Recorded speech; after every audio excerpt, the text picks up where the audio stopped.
每週使用1劑嘅 Mounjaro， 適用於治療第2型糖尿病成人患者。喺本影片中，你將學習點樣使用多劑量注射筆 Mounjaro KwikPen， 妥善保存同埋正確使用 Mounjaro KwikPen 至關重要。請仔細閱讀 KwikPen 使用說明，並務必檢查 Mounjaro 外盒嘅正反面，了解此藥品嘅重要資訊同安全說明。除此之外，你應該嚴格依循醫師或者藥師嘅指示說明嚟使用此藥品。使用 Mounjaro KwikPen 之前，請詳閱仿單同使用說明。Mounjaro KwikPen 係一個含有4個固定劑量且每星期使用1次嘅多劑量注射筆，每支注射筆僅供單一病人使用，即使更換針頭，亦都不得由他人使用。Mounjaro KwikPen 係借由皮下注射嘅方式俾藥，換句話講係注射於皮膚下方。準備好學習點樣使用 Mounjaro KwikPen未呢？等我哋開始準備每週1次嘅注射療程。你喺注射前所需要準備嘅用品包括1支 Mounjaro 注射筆、1支注射針頭、酒精棉片、紗布或者棉球、針頭保存容器。從雪櫃周中取出包裝盒，並從包裝盒中取出注射筆。跟住落嚟，我哋將一齊操作 Mounjaro 嘅使用步驟。注射開始之前，請以番梘與清水洗滌你嘅雙手，將注射筆蓋垂直拔起打開，並檢查注射筆外觀同標籤，確認藥物名稱或者劑量係咪符合處方資料，以及注射筆係咪過期，確認藥物溶液係咪冇色至淡黃色。若果藥物已經被冷凍、有粒粒、混濁或者變色，請勿使用。跟住以酒精棉片擦拭紅色內膜，選擇1支新嘅注射針頭。每次注射一定要使用新嘅注射針頭，以避免感染同針頭阻塞。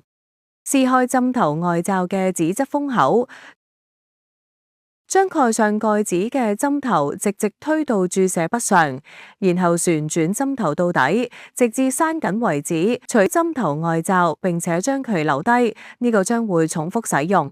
拔掉針頭內罩，將佢丟入居家廢棄物容器中。跟住落嚟，慢慢旋轉劑量旋鈕，直到你聽到2聲咔嚓聲，這係劑量視窗中睇到長線條，呢個就係排氣位置。你可向任意方向旋轉計量旋鈕，直到排氣位置同計量指示器對齊。跟住將針頭朝上，請握穩你嘅注射筆，輕敲注射筆藥盒，將氣泡聚集到上方。下一步，請按下劑量旋鈕，直到停止為止，將部分藥物吸入到空氣中。按住計量旋鈕，慢慢數到5。0嘅圖示必須顯示喺劑量視窗中，且此時請勿注射進你嘅體內。排氣可以排除藥盒中嘅空氣。若果注射筆針頭尖端流出少量藥物，就表示你嘅注射筆已經完成排氣動作，注射筆正常運作。若果你未睇見藥物，請重複進行此排氣步驟，最多嘗試2次。若果你仍然未睇見藥物，請更換注射針頭，並重複進行此排氣步驟。最多另行嘗試1次。若果你仍然未睇見藥物，請聯絡你嘅醫療照護提供者，以取得更多協助。而家請選擇你欲注射嘅部位，你或者其他人可以將 Mounjaro 注射到大腿或者肚上。若果選擇注射於上臂後側，應該由其他人進行注射。請每週更換你嘅注射部位。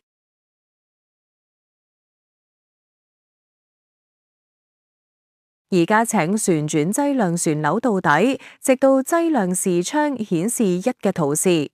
1嘅圖示等同於完整劑量。接住請將針頭刺入你嘅皮膚中，藉由按下劑量旋鈕嚟注射藥物。劑量旋鈕需按到停止為止，之後維持按住劑量旋鈕並慢慢數到5。當劑量視窗顯示0嘅圖示，代表你已經完整注射，將針頭拔出你嘅皮膚。